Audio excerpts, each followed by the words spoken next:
Ó, eu ia responder, mas eu ia responder errado. Agora a minha resposta é uma eliminatória, já é uma que eu eliminei.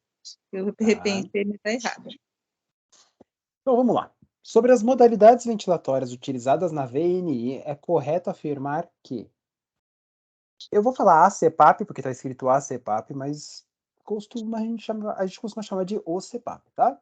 Então, o CPAP pode ser realizado em 3 diferentes modos: espontâneo, assisto controlado e controlado. Tá certo isso, pessoal?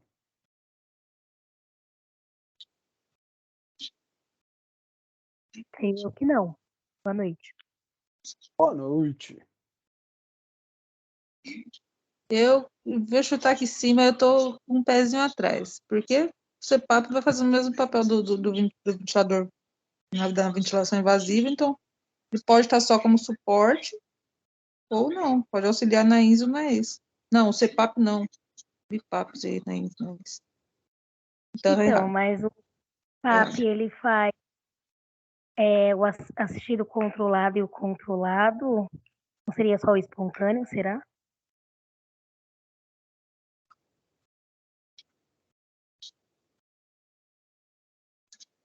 O CPAP vai fazer a ES, né? É o EPAP que vai fazer. Isso. Então, espontâneo. Tá, Eu acho que vamos certo, eliminando. mas CPAP, ele pode ser feito no modo espontâneo, assisto controlado e controlado? pode. Pode. Pode. Mas O é uma que eu deixaria para CPAP não responder tem por um último. modo controlado puro. O É. CPAP, assim como o BIPAP ainda tem um modo P, que é um modo controlado, mas o CPAP ele não tem um modo controlado puro. E o mais importante, o CPAP pode ser feito às vezes mesmo sem um aparelho, você consegue fazer aí na rede de oxigênio, na rede de ar comprimido, só com gerador de Então, fluxo. eu fiquei na dúvida sobre isso, porque se não vai conseguir controlar ainda, não tem como ser controlado, né? Uhum, é isso aí. Boa. Mas eu deixaria para Então, responder essa por último.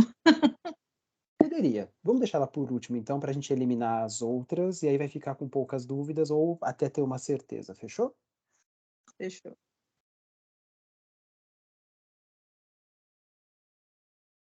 O BIPAP é AB, uma modalidade ventilatória na qual é aplicada uma pressão positiva contínua na via aérea.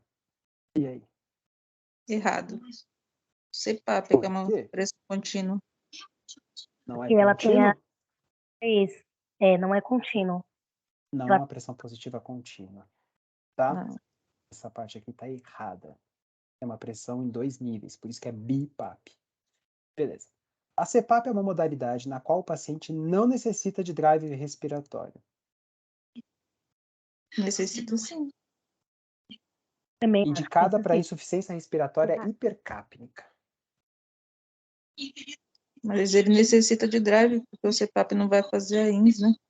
Ele precisa de drive e, o mais importante, um CPAP ele é indicado principalmente na insuficiência respiratória hipoxêmica. E aí é. Na BIPAP, se faz necessário que Bom, tudo bem, meninas, até aqui, quanto à insuficiência respiratória hipercápnica. Hipercápnica, você precisa de 2 níveis de pressão. Um para você puxar o ar e o outro para você soltar. Você vai aumentar o volume corrente. Você vai aumentar o delta, a variação de pressão. Então, quer dizer, quando você puxar, vai vir com mais pressão. Quando você soltar, vai vir com menos. Isso ajuda você a aumentar o volume corrente e, portanto, eliminar mais gás carbônico. E aí é.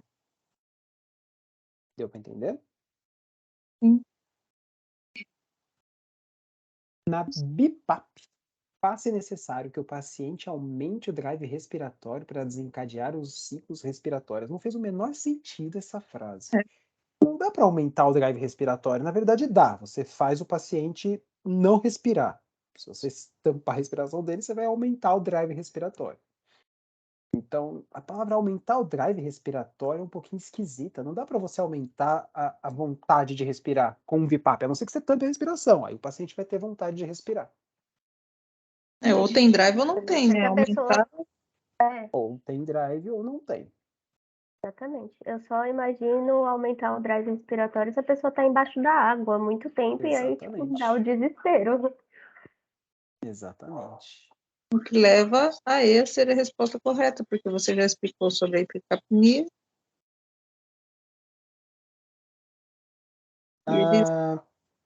A CPAP está indicada essencialmente para a melhora da oxigenação em pacientes que não apresentam hipercapnia.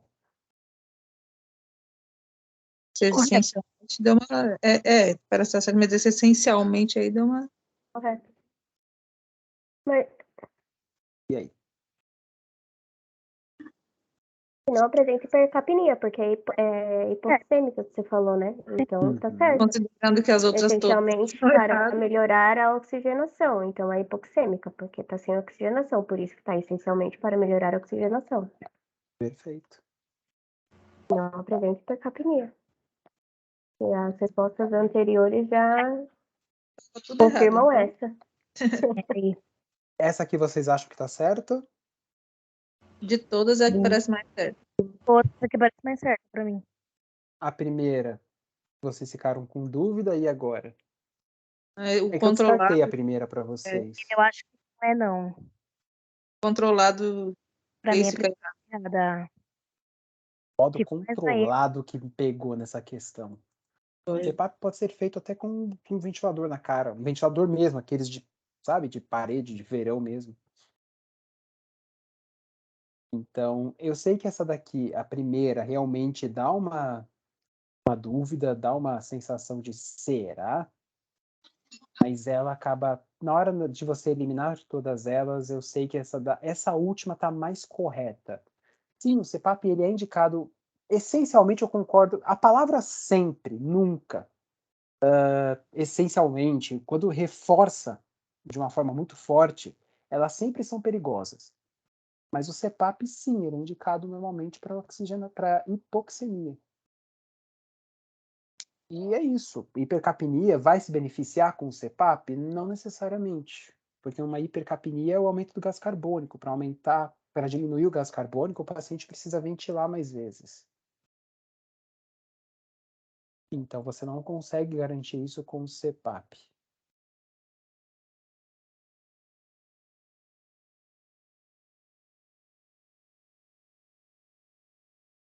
Tudo bem, meninas?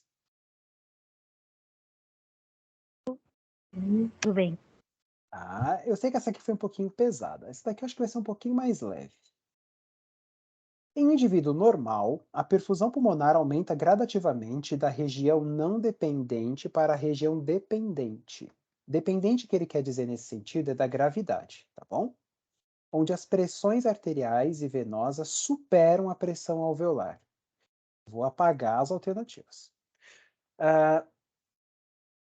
Essa região compreende qual zona de oeste?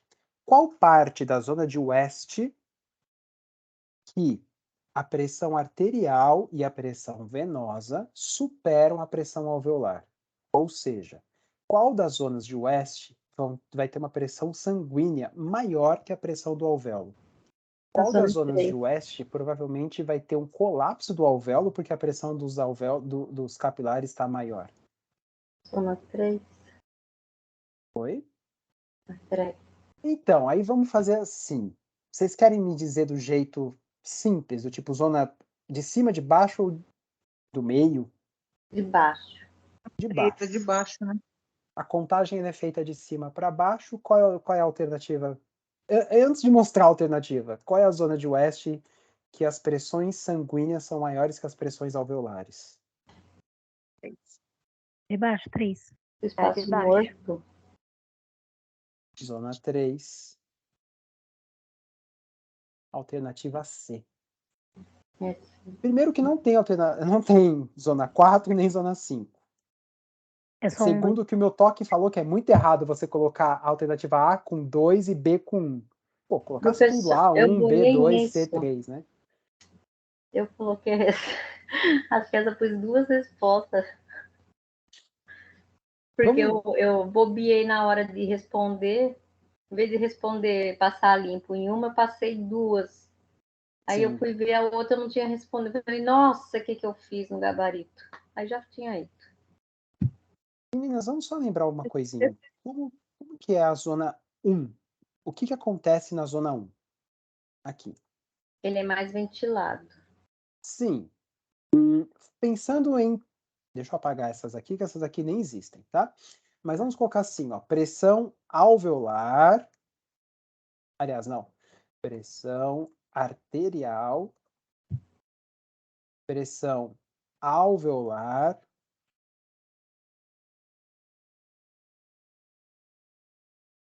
E pressão venosa.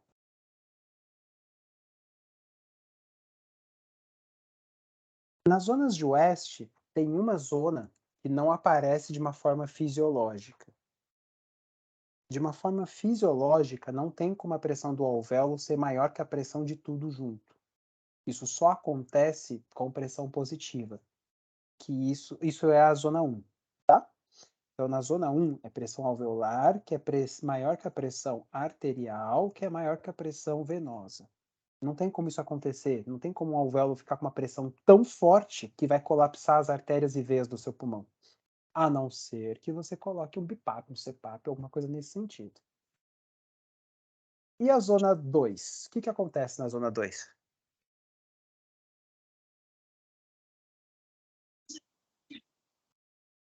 Ai, o sangue, ele entra, ele sai. Ai. Ixi, professor, não estou achando a palavra. Qual pressão é maior? A 1. Arterial também. A arterial tá. é maior, Desculpa. na zona 2. A arterial é maior que o quê? Menor que a venosa. Tá. E a alveolar nesse meio tempo? Fica como?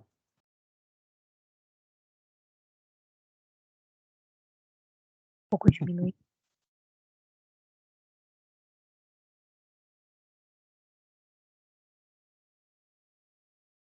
A arterial na zona 2, tá? A arterial é maior que a pressão alveolar, que é maior que a pressão venosa. Isso é o que acontece na maior parte do seu pulmão. E na zona 3, que é a questão da alternativa, o que acontece é que a sua pressão arterial é maior que a sua pressão venosa, e as duas são maiores que a pressão do alvéolo.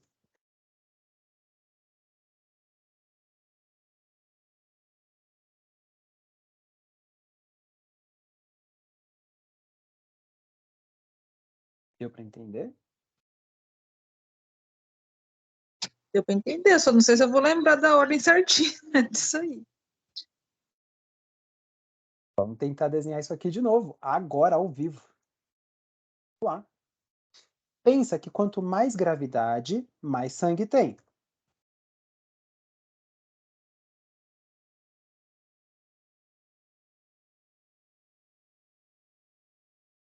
Então, onde que o sangue vai ficar mais acumulado é para baixo. Tá?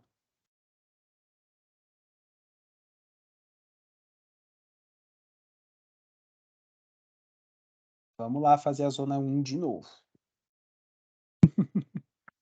Vocês vão sair aprendendo esse negócio.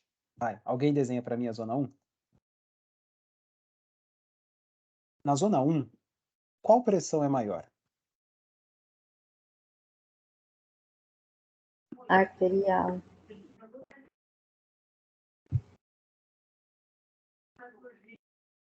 E aí? Alveolar?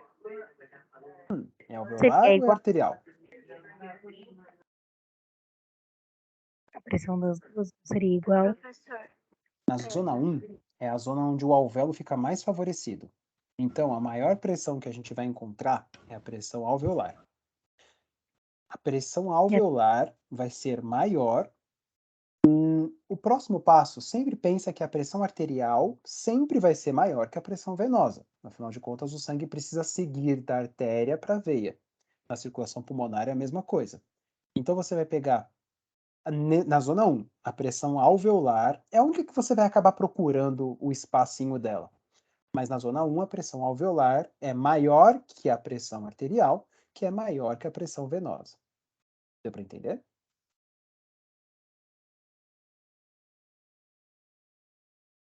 Olha, isso eu vou ter que entender. A única coisa que vocês vão tentar sempre encaixar é a pressão alveolar. O resto é o que vai acabar mudando. Por exemplo, olha que da hora que eu vou fazer aqui. Pera.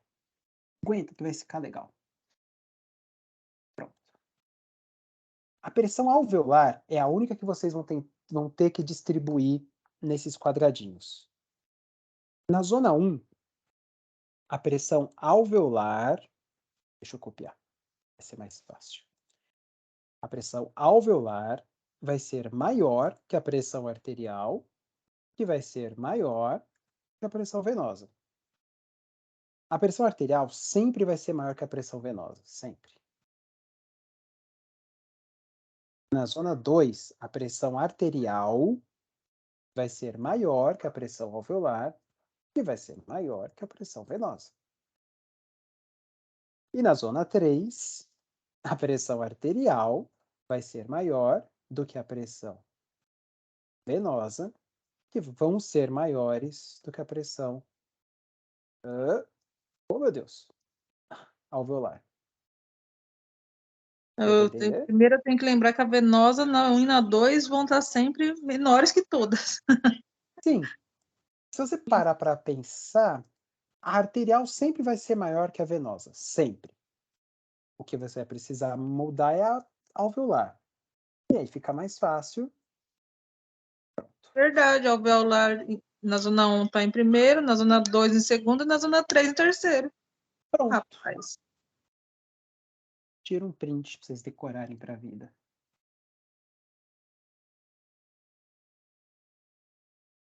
Quero ajustar automaticamente ao tamanho do... Tá bom, deu assim. Tá bom? Muito bom. Eu não tinha reparado esse negócio do alveolar em primeiro, segundo e terceiro aí. Agora não dá para esquecer mais.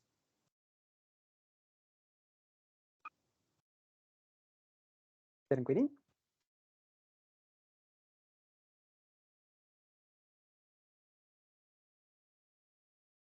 A próxima pergunta. Meninas, eu preciso só saber uma coisa. Vocês estão tranquilas quanto a essa segunda?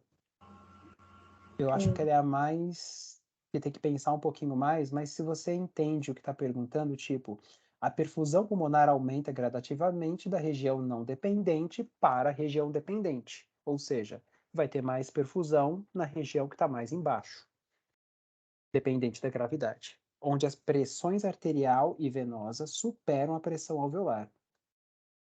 Onde que as duas pressões superam a pressão alveolar? Aqui, na zona 3. Na 3. Sim. Deu para vocês relembrarem essa parte das zonas de West? Sim, professor. Eu vou pegar essas questões e vou fazer pequenos vídeos e vou postando com vocês ao longo dos próximos dias. Eu acho que pode ajudar vocês a estudarem um pouquinho mais. Vamos digitar isso daqui junto enquanto a gente está fazendo, tá? Ó, várias condições causam mudanças na curva de dissociação da oxihemoglobina, podendo facilitar ou dificultar a liberação do oxigênio para os tecidos. Facilitar ou dificultar a liberação de... Opa! O2 para os tecidos. Vocês lembram dessa parte? A hemoglobina, ela gruda no oxigênio ou no H+. Lembra disso? Efeito tampão. Efeito tampão. Caraca! Se eu pudesse te dar uma nota agora, eu te daria 2. É isso aí. Quais fatores influenciam?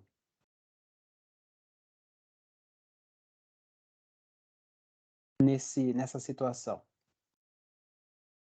Lembra?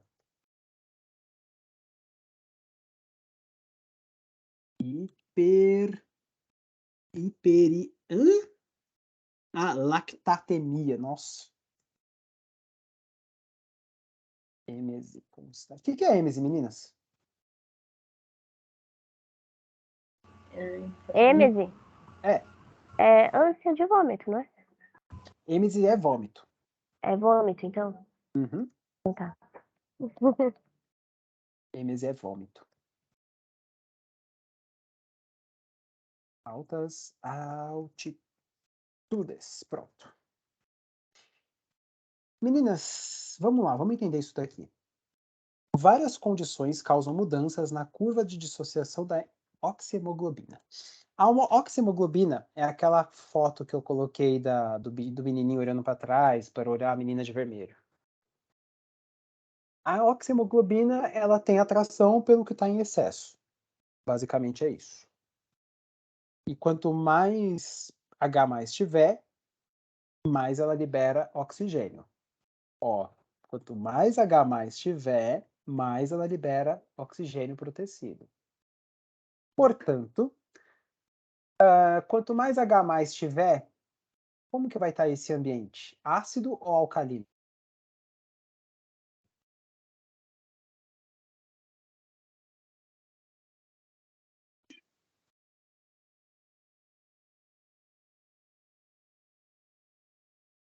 Vai estar ácido. Uhum. Vamos conversar um pouquinho disso. Por que vai ficar ácido?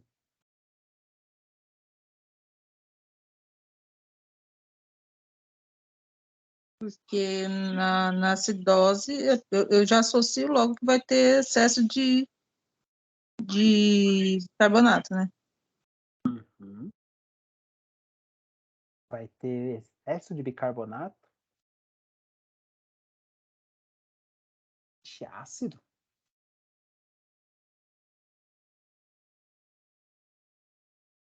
Entendeu a pergunta?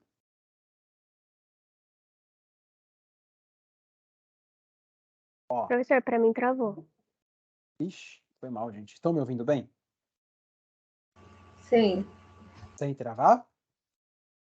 Eu acho que é a minha internet. Eu vou sair e voltar de novo, tá? Fechou, tá bom. Agora quer ficar bom, Thali? Ah, ó, vamos entender uma coisinha. Quando o oxigênio entra no tecido, ele participa lá do ciclo de Krebs para fazer energia, pá, e dos ciclos entra oxigênio, sai gás carbônico e H+. Quanto mais H+, lembra que H+ está em todos os ácidos que existem, todos. Ácido clorídrico, suco do limão, suco de abacaxi, tudo tem hidrogênio, tudo. Quanto mais H+ tiver, mais ácido vai ficar. Então, quanto mais ácido tiver o ambiente, mais rápido a hemoglobina vai soltar o oxigênio para pegar o H+.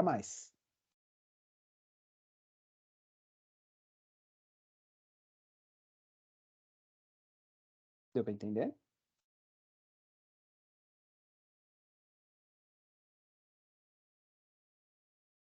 Então, essa é a letra D, aumento de temperatura de acidose. Interessante. Vamos descartar elas. Eu acho importante. Hemorragia. Hemorragia interfere na liberação de oxigênio para o tecido? E interfere. Se você estiver sangrando pra caramba, você não vai ter como transportar oxigênio para o seu tecido. Então, sim. Mas não na curva de dissociação da hemoglobina. A hemoglobina não vai dissociar mais ou menos simplesmente porque está sangrando mais. Entendeu a pergunta?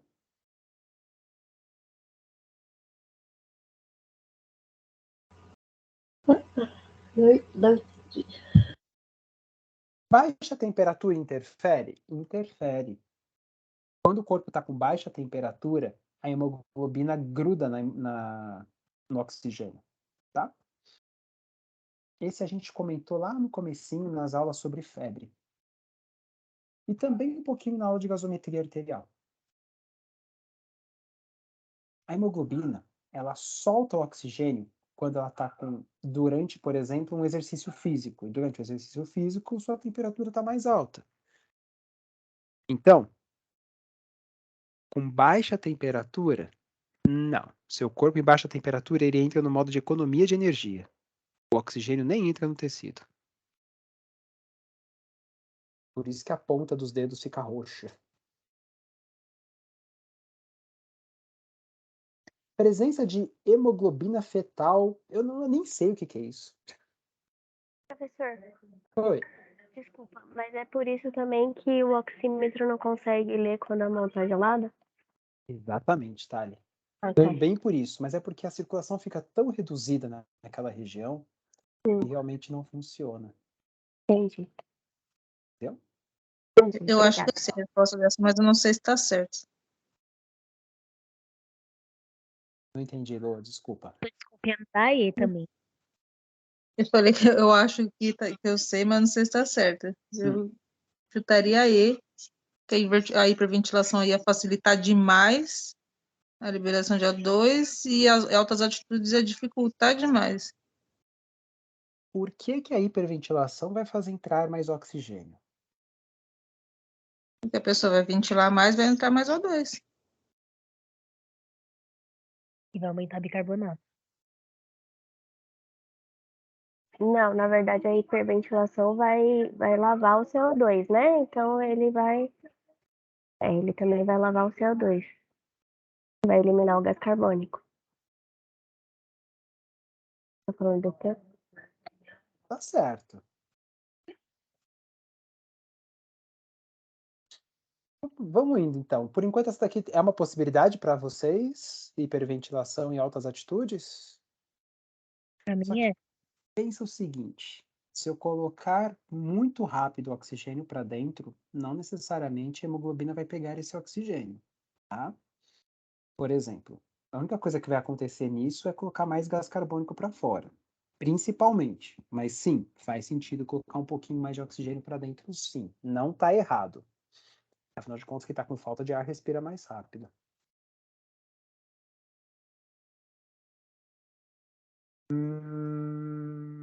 Pensando em altas atitudes, altas atitudes, o que acontece em altas atitudes? A gente tem a mesma quantidade de oxigênio?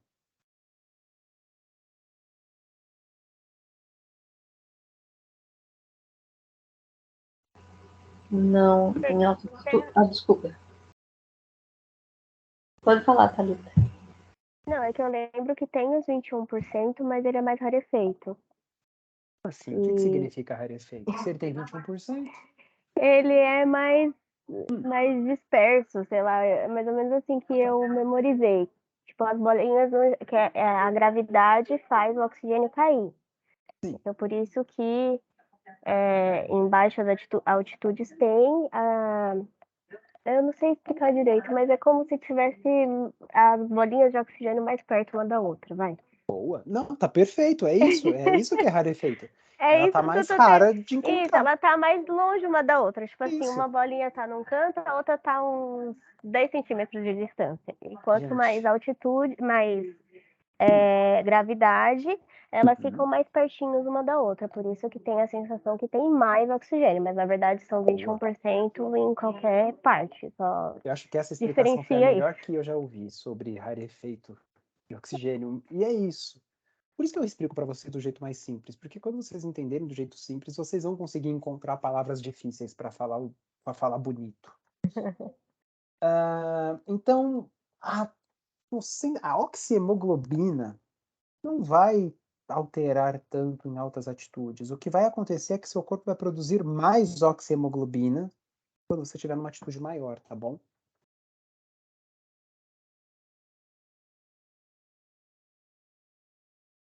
Mas eu vou deixar aqui, depois a gente vai voltar aqui.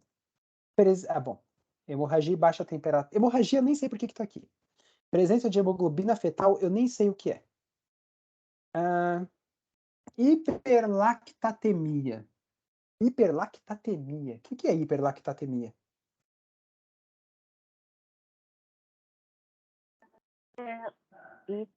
Aumento, lactemia, alguma coisa de lacto, alguma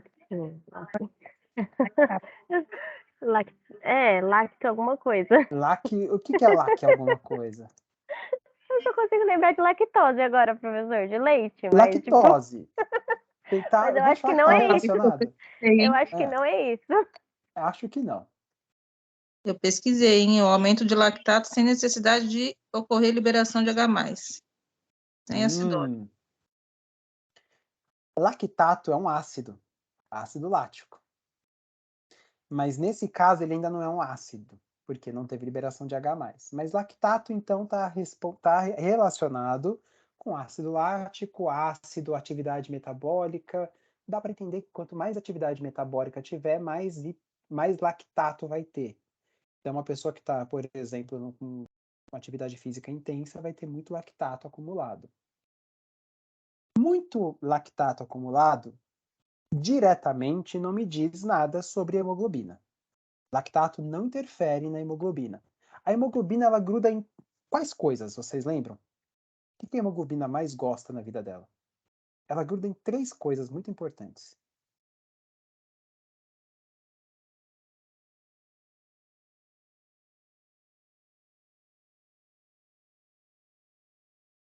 Nossa, deu branco, mas eu acho que é o oxigênio.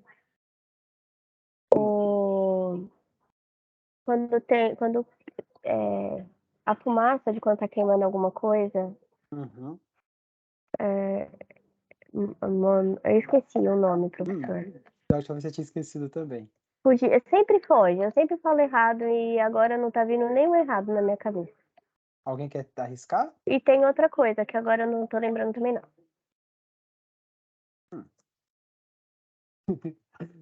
A hemoglobina, ela gruda basicamente em oxigênio, monóxido de carbono e dióxido de carbono, ou gás carbônico. Dióxido de carbono e gás carbônico são a mesma coisa, tá bom?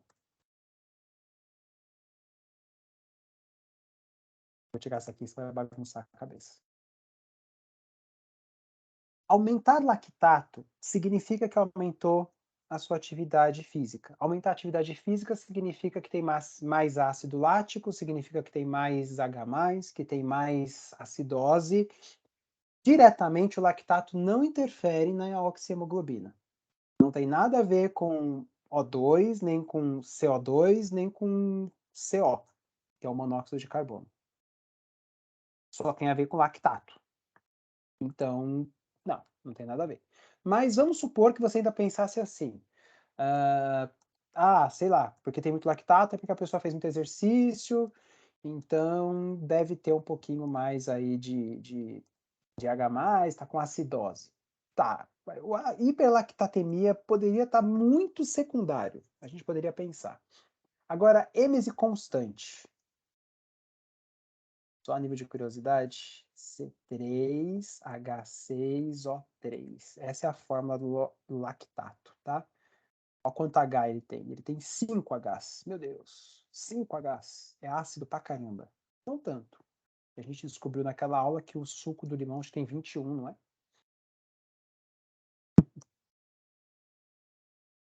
Enfim. Tranquilo? O suco de limão tem 807 H+. Okay. Êmese constante, vomitar interfere nas suas hemoglobinas? Não interfere. Eu posso vomitar quanto eu quiser, vai interferir de outras formas, secundariamente na quantidade de líquido do meu sangue, pode machucar, pode, sei lá, posso perder sódio, potássio, magnésio, bicarbonato, pode bagunçar meu rim depois, mas vômito diretamente não interfere na minha oxihemoglobina. Aumento de temperatura interfere. Quando eu estou fazendo exercícios físicos, quanto mais quente o tecido estiver, mais oxigênio vai liberar para esse tecido. E quanto mais ácido esse tecido estiver, mais oxigênio vai parar nesse tecido.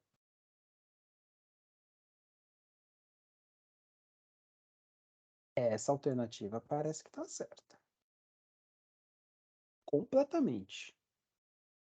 Já que a outra está bem mais ou menos, eu acho que já temos uma alternativa certa. Tudo bem? Deixa eu voltar.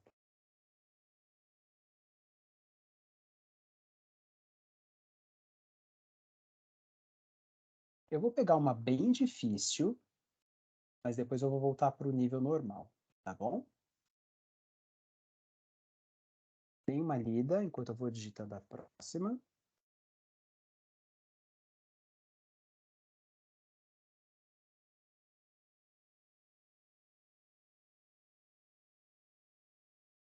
Tudo bem?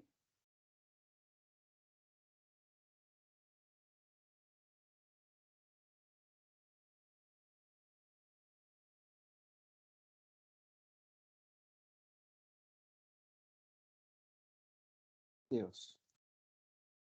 Só terminar as questões aqui, tá?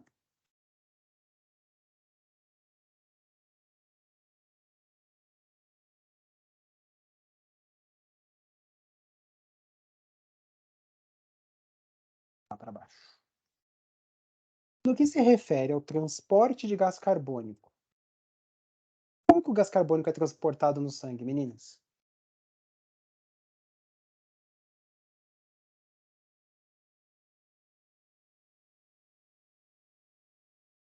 Vocês lembram?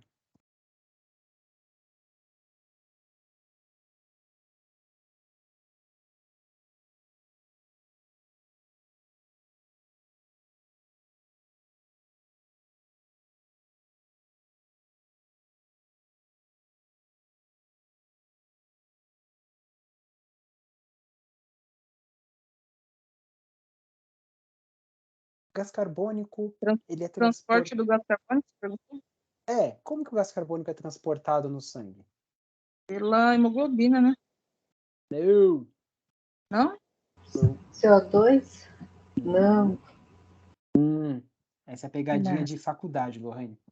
É o que eles ensinam errado na faculdade inteira. Na verdade, eles não ensinam errado, eles só simplificam onde eles não deveriam ter simplificado.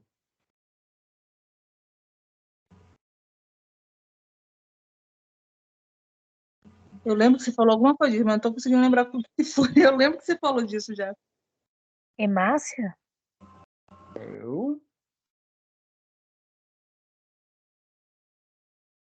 Opa, deixa eu voltar mais pra cima. É a Andra. CO2 seria transportado como? Ai. Tem aquelas perninhas, é transportado pelo. Fica chutando, pelo amor de Deus, que tá envolvendo até perninha aí já. Não, eu tô lembrando da aula da professora das perninhas das bichinhas lá. Ai, meu Deus. Deus. Essa pergunta é difícil pra caramba, mas ela tá na parte principal da aula de gasometria arterial. Vou pegar até o slide aqui da gasometria arterial. Vou mostrar pra você. Que o gás carbônico é transportado no sangue e não é pela hemácia, nem pela hemoglobina. Hemoglobina não pega tanto gás carbônico. É cultura. Aliás, daquela vez, perdão, meninas, eu falei dióxido de carbono, mas o dióxido de carbono não gruda na hemoglobina. O que gruda é o H+. Eu que fui burrinho e falei errado para vocês, desculpa. É automático também. Como que você falou, Stephanie? Desculpa.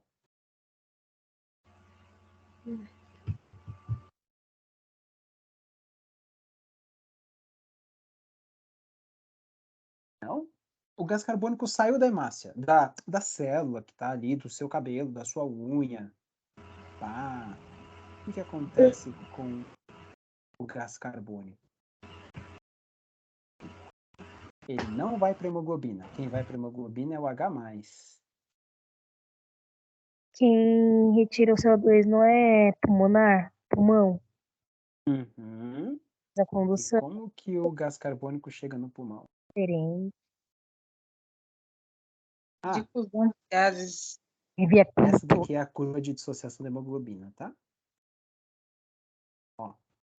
O2 entra, CO2 sai, com H+. Lembra disso? O H+ vai para a hemoglobina. hemoglobina pega H+. O gás carbônico vai se juntar com a água. Tem água em todo lugar. E aí o gás carbônico mais água vira ácido carbônico. Ácido carbônico é chuva ácida, tá? É o alvéolo que tira? Não é o Ele- alvéolo ainda. Pensa que isso está acontecendo na ponta do seu dedo. Capilares? Isso está acontecendo nos seus capilares. Isso ainda não chegou nos alvéolos. Isso está acontecendo, tipo, acabou de acontecer. Por exemplo, a sua unha acabou de crescer. Para crescer, ela consumiu um pouquinho de oxigênio. Aí, depois que ela cresceu, a sua célula da unha liberou gás carbônico e H+. O H+ vai cair na sua hemácia e vai seguir o fluxo. O gás carbônico, essa é a parte difícil. Deixa eu ver. Vocês estão vendo o laser? Sim. Eu? Não. Sim. Eu tô. Eu vejo também.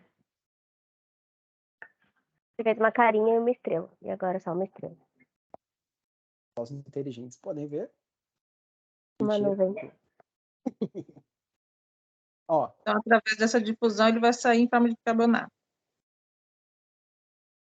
só que você foi muito rápido para mim, que eu demorei até para entender o que você estava falando. Mas ó, célula, entrou oxigênio, aí ela fez a função dela. Qual é a função dela? Seja lá qual for a função dela. Tá? Aí ela vai produzir gás carbônico e H+. Por quê? Porque é o lixo, é o que sobra. Tá? O H+ vai para a hemoglobina. A hemoglobina vai pegar o H+. Hemoglobina da hemácia mesmo, tá? Melhor aqui, ó. Pronto. O H+ vai para a hemoglobina. O gás carbônico, que é a pergunta principal, ele vai se juntar com a água. Olha aqui, ó. CO2 mais H2O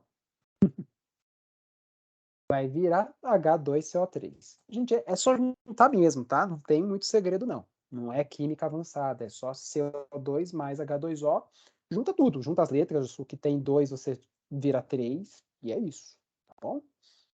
Tipo, Então, quando eles H2... explicam falando que é pela hemoglobina, eles só estão querendo dizer que a hemoglobina tirou o H+, e para facilitar o processo ali, para misturar com a água e virar bicarbonato. Isso. Pronto, é isso. Exatamente. Então, Porque, eu ó, só entendia, mas não sabia como é que eu ia explicar, entendeu? se você pegar gás carbônico agora, qualquer gás carbônico, e colocar na água, você vai ter H2CO3. H2CO3 é ácido carbônico. Se você pega aqui, ó, depois dessa setinha preta, tá? Quem tá vendo com laser vai ficar um pouquinho mais fácil, mas quem não tá, eu tô falando entre a setinha preta e a setinha cinza. CO2 mais H2O. C tem um C só, O2 tem um O2 aqui, mas tem um outro O aqui, então tem O3, e H2 tem H2 mesmo. Então, no final das contas, vai virar H2CO3. Isso tudo acontece simplesmente porque acontece. Se você jogar gás carbônico na água, eles vão se juntar. É tipo jogar sal na água, vai virar água salgada. Se eu jogar açúcar, vai virar água doce. Se eu jogar gás carbônico na água, vai virar H2CO3, ácido carbônico. Tá? Isso acontece. Só que isso não acontece de uma forma rápida. Isso acontece de uma forma lenta, porque demora, porque a água é muito estável. Tem um monte de coisas relacionadas, mas no final das contas, o corpo percebeu isso, e aí o engenheiro falou assim: vamos colocar alguma coisa que acelera isso, e faz com que o CO2 e a água se juntem mais rápido. E aí ele criou a anídrase carbônica. A anídrase carbônica, ela acelera isso, tá? H2CO3, o H+ sai. Por que o H+ sai? Porque ele não foi feito para ficar nessa relação, e o H+ vai para a hemoglobina. A hemoglobina pega os dois H+. No final das contas, você vai ter, o que eu quero dizer é, o gás carbônico vai virar ácido carbônico, e depois vai virar bicarbonato. E o bicarbonato, sim, é transportado no sangue. A hemoglobina vai transportar o H+, que é aquilo que a gente conversou. Quanto mais H+, mais H+ ela pega. Como ela pega oxigênio ou H+, quanto mais oxigênio, menos H+ ela pega. Quanto mais H+, mais oxigênio ela solta. Então, se tem muito H+, ela pega o H+, e aí sim, no pulmão, vai acontecer o processo ao contrário. O bicarbonato vai se juntar com o H+, por quê? Porque a hemoglobina vai encontrar um monte de oxigênio. Aí ela vai soltar o H+, que ela está ali guardando, para pegar oxigênio. O H+ vai ficar sobrando, dando sopa, vai grudar no bicarbonato, vai virar H2CO3, que é o ácido carbônico, que depois vai virar gás carbônico e água. Só que eu estou no pulmão agora e o gás carbônico sai e a água fica. Então, o gás carbônico ele pega uma carona na água, vira bicarbonato, e quando chega no pulmão, essa relação se inverte. O gás carbônico solta a água e sai no ar que você solta pela boca. Mais fácil quando a gente só respirava, né? Lembra dessa foto? Fazia um bom tempo que eu não via essa foto. Eu lembrava até que a menina estava de vermelho. Vocês valorizam a minha memória. Então, eu lembrava mais ou menos dessa aula, por isso que eu lembrava mal ou menos, eu não sabia como é que eu ia explicar. Só lembrei que a hemoglobina carrega o H+, e aí quando mistura com a água lá, se transforma tudo em bicarbonato, e no pulmão é o contrário. Eu lembrava mais ou menos isso. Tá lindo. É isso aí. Voltando para a pergunta. Por isso que eu tô te falando que essa pergunta foi bem difícil. Mas vamos tentar responder ela por eliminação. Vamos lá. No que se refere ao transporte do gás carbônico, sabe que sua hidratação espontânea, hidratação é receber água, né? Não precisa dificultar, mas receber água, sua hidratação para ácido carbônico, ou seja, o gás carbônico recebeu água, acabou de discutir isso, tá? Para ácido carbônico nos glóbulos vermelhos é catalisada pela enzima.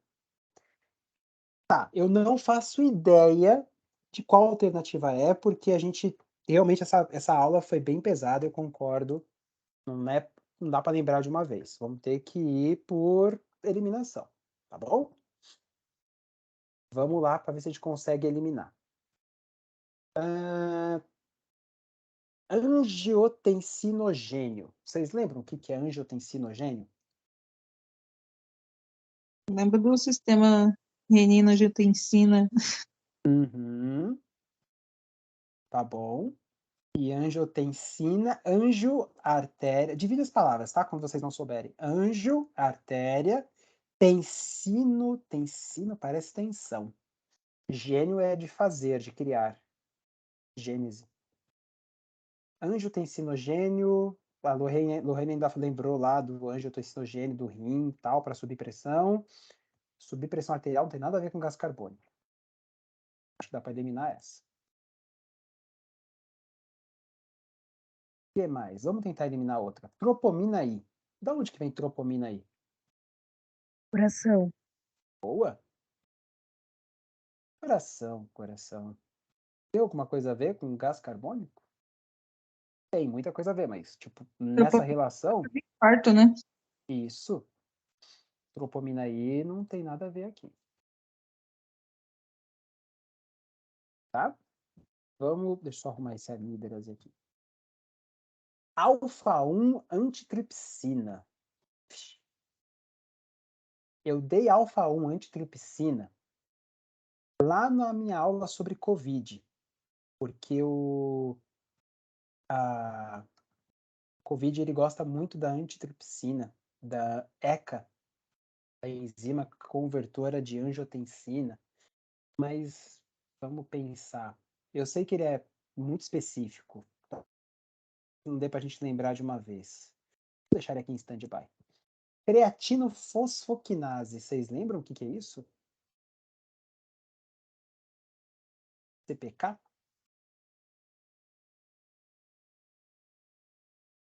Creatino, lembra o nome do creatina, né? Fósforo, quinase de quebra. É uma enzima também, não é, professor? Parece que... Sabe? Fenolase quase sempre é enzima, viu? Mas na verdade a CPK é uma proteína. Não, perdão. É enzima mesmo, tá? Depois eu vou te falar o que ela faz. Verifica também as lesões, não é? Nos órgãos principais. Isso. CPK lá. Isso. É uma enzima que está presente quando tem lesão muscular. Não. Lesão muscular não tem nada a ver com transporte de gás carbônico e ácido carbônico, essa papagaiada toda. Pelo nome, mais provável é a anidrase carbônica mesmo. Concorda comigo que pelo nome... Eu já estaria pelo nome. Eu também, de primeira já É a correta mesmo. Essa.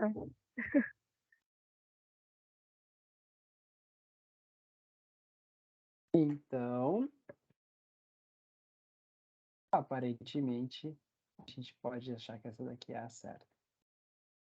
Essa aí eu não faço nem ideia. Alfa 1 antitriptano, meu Deus, antitripsina. Antitripsina. Ela faz a inibição da elastase. Ou seja, ela segura os seus glóbulos brancos. Ela destrói algumas proteínas do seu corpo para digerir algumas substâncias tóxicas, principalmente. Bom, é importante saber, de verdade, para cair em 2 perguntas no máximo na vida inteira de vocês.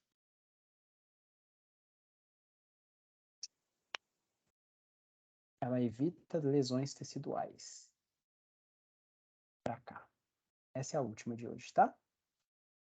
A medida das propriedades elásticas do pulmão, definida como... Deixa eu colocar as alternativas aqui. Cabeça. Pronto. A medida das propriedades elásticas do pulmão, definida como a mudança do volume pulmonar resultante da variação de pressão, corresponde a... Vamos entender isso aqui, que a pergunta em si é muito complicada para uma resposta tão curta.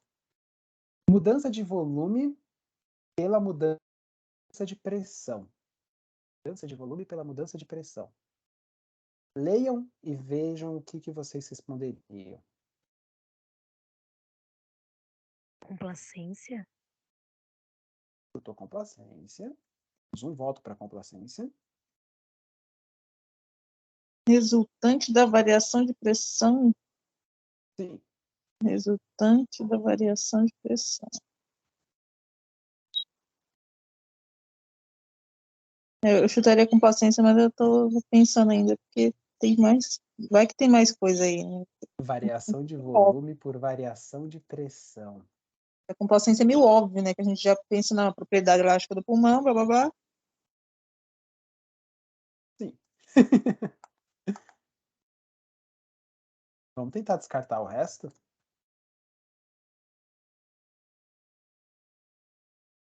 Vamos lá.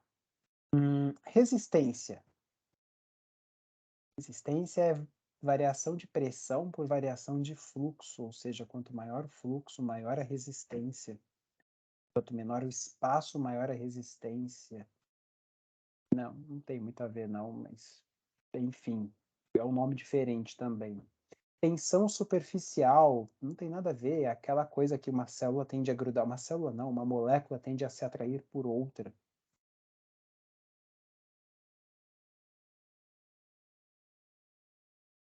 Não. Complacência, tem 2 votos. Pressão de distensão alveolar, eu nem sei o que isso aqui está fazendo aqui. Medida das propriedades elásticas do pulmão. Pressão de distensão alveolar não tem muita coisa a ver com... talvez tenha a ver com a elasticidade do pulmão. Elasticidade do pulmão, a palavra elasticidade está relacionada diretamente com complacência. Elastância é o contrário de elastância é o oposto de complacência. É difícil pensar em eliminar algumas dessas coisas. Você vai precisar realmente saber do que está se tratando. É que vocês estão chutando muito bem, e sim, a resposta certa é complacência. Sim, tá? Mas eu estou tentando eliminar as outras pelo raciocínio. Capacidade pulmonar total, não. É a capacidade do pulmão. Tem nada a ver com medidas elásticas. Não tem nada a ver com nada.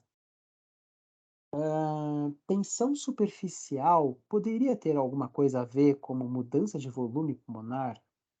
Não. A parte principal da pergunta é mudança de volume resultante da variação de pressão. Ou seja, muda o volume de acordo com a pressão. Que muda o volume de acordo com a pressão não tem nada a ver com tensão superficial, nem com pressão de distensão alveolar. Eu não consigo pensar numa associação entre elas. Pressão de distensão alveolar é a pressão que distende o alvéolo. É mudança de volume? Sim, mais ou menos. Variação diária, talvez. É muita física, né? Não estou mudando o volume, eu estou mudando a área quando eu distendo um alvéolo. Resistência não tem a ver com mudança de volume? Tem, e tem a ver com mudança de pressão. Mas não na proporção. Na proporção, o que é mesmo é complacência. São perguntas difíceis, eu concordo. Mas mesmo que todas elas a gente acabou vendo, só que todas elas eu não acho que a gente nunca imagina que vai ser perguntado dessa forma. Ainda mais de um jeito, às vezes, muito, muito complicado, complexo de entender, né?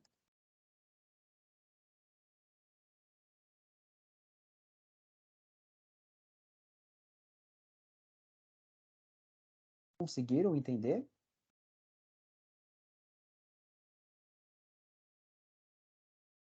Sim.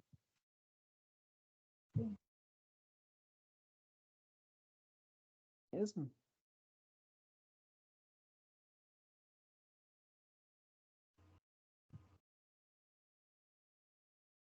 Concordo que foi bem pesado.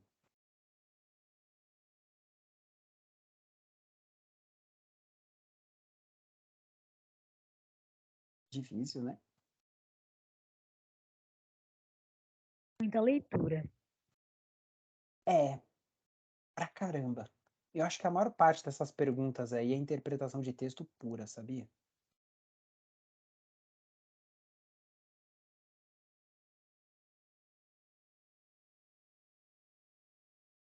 E é tentar entender o que está sendo perguntado de um jeito bem doido. Nunca vai ser tão direto.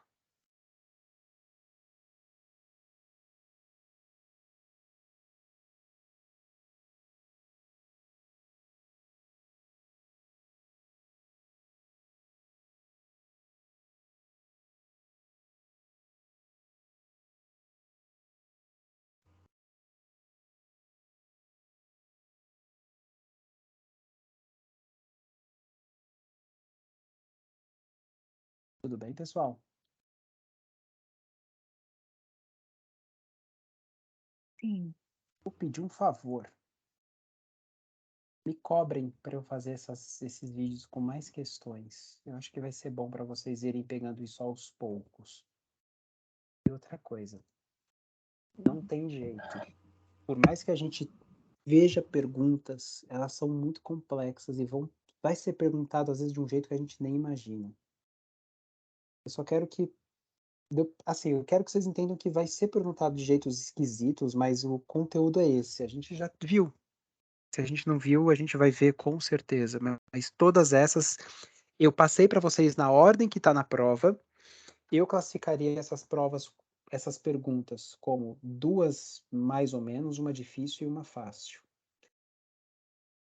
E vai ser mais ou menos numa proporção mais ou menos dessa, sabe? É que eles vão dar umas voltas às vezes para perguntar a mesma coisa. Vai ser complicado nessa parte. Por isso que acalma, tranquilidade, respira. Quando perceber que não está entendendo nada, de verdade, pausa, olha para o teto, respira fundo, não fica olhando para os outros. Você não está apostando com eles, você está apostando com você. Eles não vão arrancar o seu conteúdo está em você. Então respira, pensa, toma uma água se você puder. Depois você continua a prova. Uma prova que cansa exatamente por isso. Porque vai recrutar conhecimentos que vocês já têm, mas vai precisar que vocês parem para pegar esse conhecimento. Tá bom?